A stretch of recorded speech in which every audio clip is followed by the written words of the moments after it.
Hi all, welcome and welcome back to my channel. Police just gave an update on 3 Philadelphia officers who were shot while responding to a 911 call today, October 4th, 2023. All 3 officers are currently in stable condition, according to the information provided in the press conference that I'm about to play for you. But they still need our prayers. It is still early in the investigation, but police say the officers were fired upon as they responded to a residence for a 911 call that also involved a shooting. The shooter has been pronounced dead. The 911 call was placed by a 12-year-old boy who police say witnessed his father shoot his uncle in his home. Then he watched in horror as his father shot 3 officers as they arrived to save his uncle. I'll be praying for that poor boy who just experienced hell on earth, along with the 3 officers who were wounded trying to save a life. May God bless them all. Here is the press conference update. All right, everybody ready? All right. So just keep in mind, everything I'm giving you is all preliminary information in nature. What we know so far is that tonight, just after 7 p.m., 2nd District officers respond to the 7500 block of Whitaker Avenue for a 911 call report of a person shot inside of a location on the 7500 block of Whitaker. What we know at this point in time is that there is an incident that occurs inside of the house, a domestic incident with a juvenile that's playing a video game. There seems to be some type of argument with his father, at which point in time the father starts to argue with the uncle. At that point, there is a shot fired inside of the location, what we believe at this point in time. At some point, the juvenile and the uncle retreat to the upstairs section of the house, which from what we have thus far, the suspect follows and shoots the uncle upstairs inside of the property. The juvenile and the uncle call 911. That's when our officers arrive.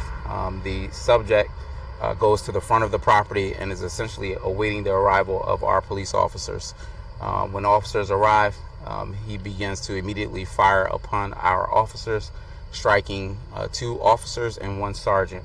At that point in time, the officers and supervisors return fire, striking the subject, and he's ultimately pronounced at the scene. All 3 of the officers, the 2 officers and the sergeant, are transported here for medical treatment, and at this point in time, they are all in stable condition.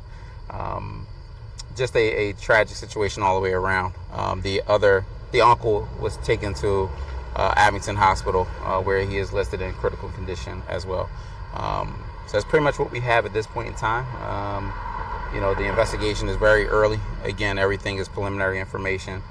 Some of that information may be altered or changed as we move forward, and investigators continue to conduct interviews and gather additional information.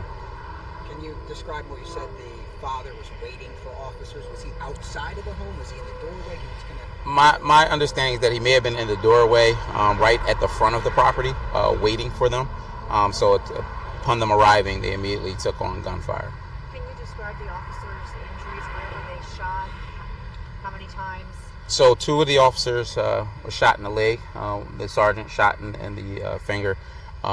Still don't want to give an exact number of how many times until the hospital continue to have an opportunity to evaluate them completely. But that's the injuries right now. They're all in stable condition. Their families are here with them. And so they're just going to be, go through the process of recovering. Again, dealing with a traumatic situation like this. It's not normal to say this before, not normal to have gunfire or take gunfire upon arriving at a location. I mean, we go to these locations and these houses and these jobs to essentially try to fix the problems, right? Find solutions for people. And again, that's one of the dangers of this job, that you just don't know what you're walking up on or what the mindset of the individuals that you're going to come in contact with. But our men and women do it every day. And again, it's just thankful, very thankful that they're okay. But again, this is not normal for them to have to even be in that situation to be shot. Do you know how many? I'm sorry? What kind of gun was he armed with? I don't know the exact gun at this point. I don't want to give that information until we have a chance to continue processing the scene and going through the motions. Yes. Do you know how many officers discharged their weapons? At this point, at least 3. That's what we have right now. We're still just trying to make sure that that's accurate, but we have at least 3 at this point in time that discharged. Was it the 3 that were shot themselves? 2 that were shot and another supervisor that responded to the scene. How many in total responded? How many officers worked together in that group? There were a number of officers that responded. I'm sure once they came over that they were taking on gunfire. But those were the initial officers that got to the location. Any info on the officers? How long they've been on the force?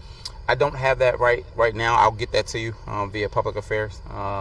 We'll get that information out to you. Is there any more you can tell us about this argument? Was it over playing video games? Was he just happened to be playing video games? From my understanding, it was something along the lines of it may have been too loud or something that agitated the father. Again, we're still working that and still have to interview the juvenile as well as the adult that was the uncle that was shot. That interview still has to be done, but he's receiving medical attention at this point. But so I don't know exactly, but that's what the preliminary information is something around that. Uncle playing video games together? I don't know if they both were playing together or not. And the juvenile, 12 years old? That's the age that we have. Again, want to confirm that, but that was the approximate age that we received. At this point, what happens next? I mean, and I'm assuming that the shooting suspect, he is dead at the scene. That's correct. He was pronounced. And he was killed by the gunfire from police. Well, again, that's something that he will be, taken to the medical examiner's office. They will conduct an autopsy and make that final determination as to, which bullet actually, or what his cause of death was, or who actually killed him. But our officers exchanged gunfire with him, and then shortly after, he went down and was pronounced. Can you talk about the action of the young kid if he did call 911? Just him being able to kind of maybe just do that, knowing that his father and his uncle are involved in this, and he still has that poise to kind of just do the right thing still. Yeah, unfortunately, it speaks to the trauma that some of our young people have to, deal with each and every day. But glad he was able to, gather himself and call 911. But yeah, what a tragic situation that young man is going to have to deal with as he moves forward and grows older. And just overall, maybe for the mayor too, this comment as well, is just receiving that phone call that, we receive in the newsroom that 3 officers were shot, and you're stunned. I can't imagine what it's like as a leader of the city and leader of the Well, it is stunning. I thank God that they're all okay. I thank them for their bravery and their desire to do this job, which is very, very difficult. And I thank their families for the sacrifice that they make. There's a lot of upset people in there that had a good outcome, but still emotionally traumatized.